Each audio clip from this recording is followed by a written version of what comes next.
Ayan. Knight of Pentacles, the High Priestess. Bottom of the deck is the Devil. Okay. So, nakikita natin dito, I feel like a lot of pag-aayos, no? Which is maganda to. Pag-aayos sa sarili mo, sa tahanan mo, sa place kung saan ka laging, maybe in your office, or maybe sa home, or sa business, if you do have a business. Ayan, nakakita tayo na maaaring yung iba may mga investment na gagawin, or maliitan lang naman, di naman siya gano'ng kalaki, pero itong ginagawa mo nito is para malinis, matanggal yung mga negativity. For some of you, pwedeng may mga cleansing na ginagawa pagdating sa bahay, tinatanggal yung mga hindi na ginagamit, tinatapon, ganyan. Maybe total renovation or total general cleaning, ganun. And ang maganda nito kasi naaapektuhan pati yung pinaka negative, no, natatanggal, nawawala. Maganda yung ginagawa mo. Although talagang maganda naman talaga yon. Sa'yo, mas nakikita natin na hindi lang kasi yung physical yung nalilinis, or yung kaayusan, hindi lang basta nagkakaroon ng kaayusan, pati yung negativity ng lugar, mga spiritual na negatibong energies nawawala din.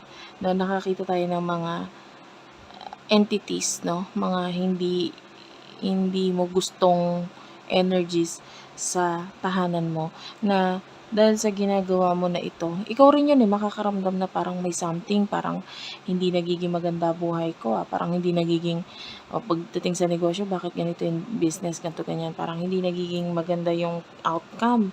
Ayan, pati sa career, ganyan, bakit ganito, parang lagi akong stress, parang lagi ang bigat ng pakiramdam ko.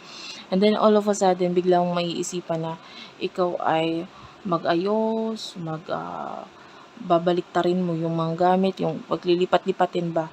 Tapos, nakakakita tayo dito ng magandang outcome after mong gawain ito.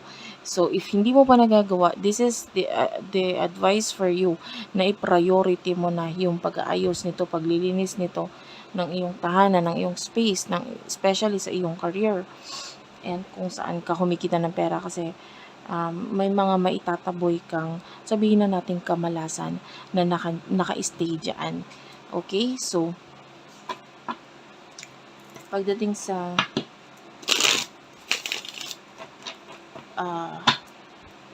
person na kakonect mo, sino ito? This is love reading, by the way.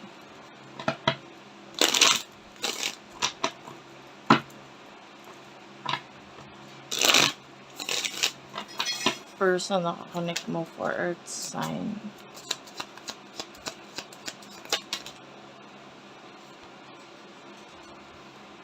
The star is here. Knight of Cups. Tsaka Seven of Swords, Gemini, Libra, Aquarius, Cancer, Scorpio, Pisces energy. Okay, itong person na ito is, nakakita tayo ng mga accomplishments sa kanya, mga goals na na-achieve niya. Could be someone who is, nakita ko ng law, so maybe working sa government, or pwedeng malaki or maliit man yung papel niya sa government, but some of you pwedeng ganun, meron siyang ginaganapan sa government, no? Could be or maybe working sa official, like maybe nagtatrabaho siya sa isang army, kumbaga yung kanyang employer, no, ay army, or mismong yung pinagtatrabahuan niya ay yung amo niya doon ay nagtatrabaho sa government, ganun. Anyway, this person, nakakita tayo ng intense connection sa inyo, and I see this person as being selfish. Kasi might be, ramdam niya yung emotions, yung connection, pero this person, pwedeng hindi siya nagpapakita ng attraction sa'yo. I don't know if this is a new person. Some of you, this is a new person. Ngayon, this person, nakakita tayo ng mga recognition sa kanya. Nare-recognize siya sa kanyang trabaho. So, nagiging masaya siya, no? Kasi na-achieve niya yung mga goals niya. Yeah, a lot of celebration with the Knight of Cups. 7 of Swords is here, so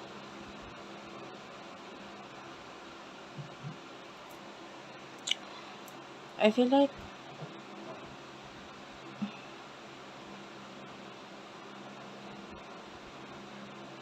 may mga hindi magandang sinasabi itong person na ito sa ibang tao na may kinalaman sa'yo.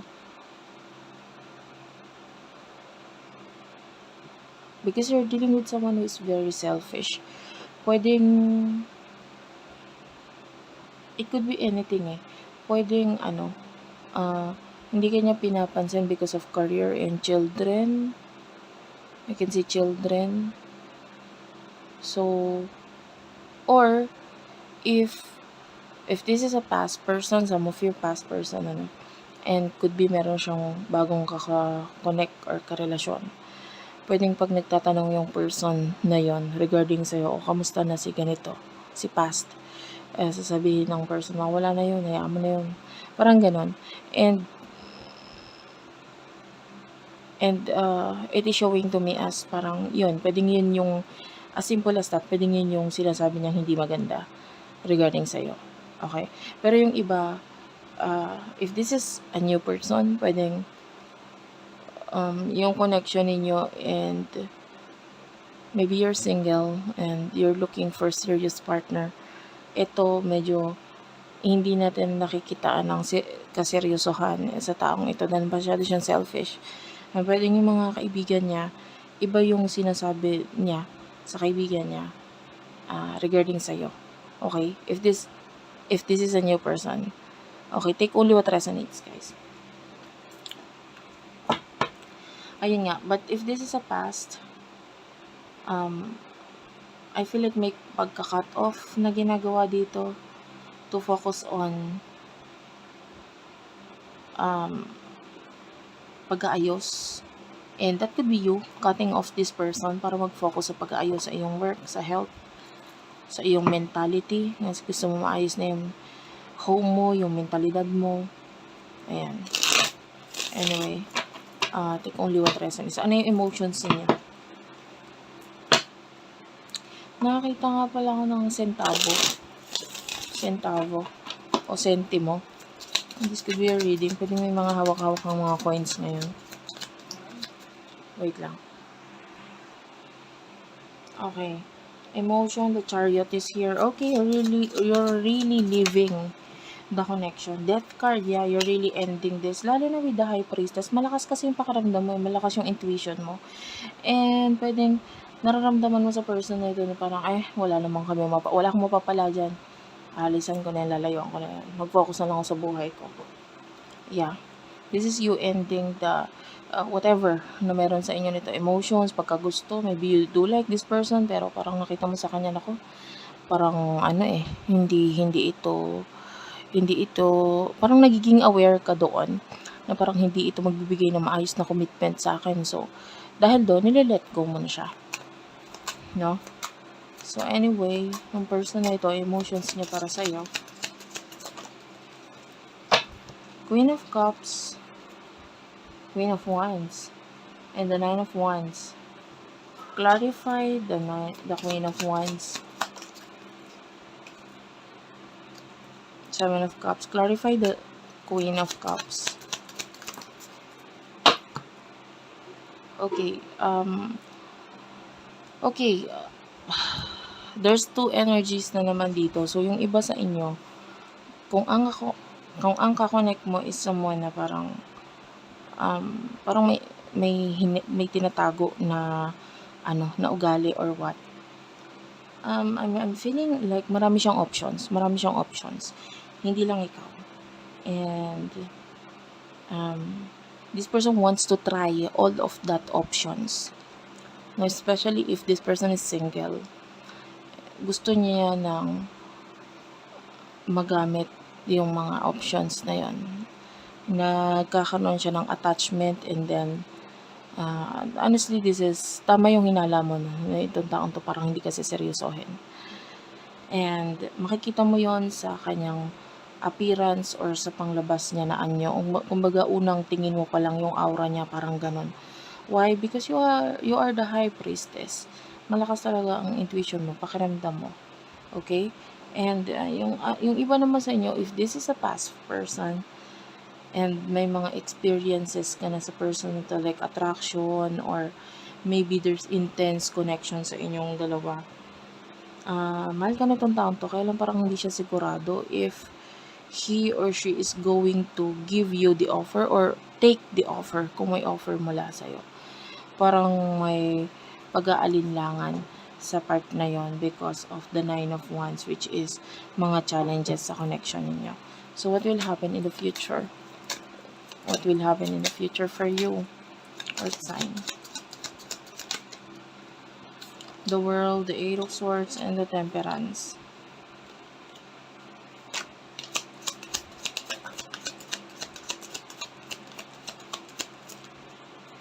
Seven of Pentacles, 10 of Wands, and the 3 of Pentacles. 7 of Wands is here. If you're dealing with someone na nakikitaan mo or nararamdaman mo na parang may something dun sa taong yon, the World is here, and the 8 of Swords, you are putting boundaries sa iyo. Hindi mo hayaan na gumawa ng hindi maganda itong person na ito sa'yo. The World is here, so dinidistansyahan mo yung sarili mo sa person na ito. And in the future, I can see growth pagdating sa iyong money. I can see you, mas dadami nga lang yung responsibilidad, pero may growth eh. 7 of Pentacles, and I can see na maaaring mas makakaipon ka financially. Don't worry, kasi may person naman na may dadating. Maybe nakakita lang tayo ng konting ka-immaturan dito sa taon to, but there's a new person, definitely. And this is way better kesa dito sa person na ito. And if ever that this is a past person naman, ang future para sa'yo is that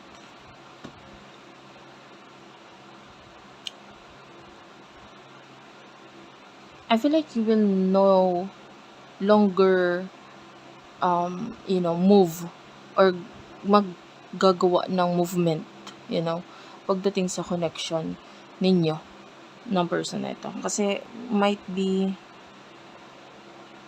either natatakot ka na may magalit, or I don't know, it's creating a lot of kaguluhan sa isip mo. And with the World, there's separation in between the two of you. You're focusing on your money, on your growth. 7 of Wands is here, Aries, Leo, Sagittarius energy. I feel like I see this as self-love. Pwedeng you will be focusing on your health. Yan. And with other partnership sa buhay mo, for other partners na friend, business partners, relationship ng maybe if you do have another relationship or other relationship in your life, mas nandito yung focus mo, no? Or group of people na pwedeng para mabago yung pag-iisip mo or mawala yung pag-iisip mo sa taong to. So this will be your future, but I want to know yung doon sa past person, what will be the future para sa kanya, near future para sa kanya. Ace of Swords and the 9 of Swords. I can see problem, like the moment na ikaw ay nag-aayos sa sarili mo, focusing sa ibang bagay, this person, there's a lot of malaking pagbabago sa buhay niya. With the Ace of Swords and the 9 of Swords, these are all problem na bigla niya may isipan or biglang dadating sa buhay niya, and then marirealize niya, teka lang, parang ayoko nito, parang hindi ako masaya dito. And there could be an ending here with the 10 of Swords. Some of you, ending of career or ending of a relationship, ending of a partnership, the Justice card, and the Tower. Ayan. Sunod-sunod, oh. Ten of Swords, the Tower, and the Justice card. And the Wheel of Fortune, which is, this is big change. Mababago yung buhay niya. No? The moment na mag-start kang baguhin yung buhay mo. And thank you for watching, guys. I love you all. And bye-bye.